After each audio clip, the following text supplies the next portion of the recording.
Hello, welcome back to the channel. Today we're diving right into how to use Notion for tracking personal expenses, your full 2025 guide. First up, create a new page in Notion and title it Personal Expenses. This will be the central hub where all your expense tracking happens. Keeping all your financial data in a dedicated page makes it easy to access and review. Next up, add a table to your page. The reason we do this is to organize your expenses into different categories.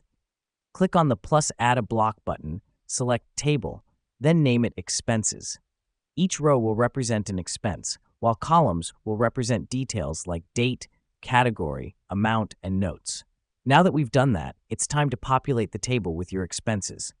Click on the plus New button in your table and start filling in your expense details. This helps us because it gives a clear snapshot of your spending habits, making it easier to identify where your money is going. Next, you'll want to sort and filter your table for easy navigation. By clicking on the three dots next to any column name, you can sort your expenses by date, amount, or category. This is crucial as it allows you to analyze your expenses based on different parameters.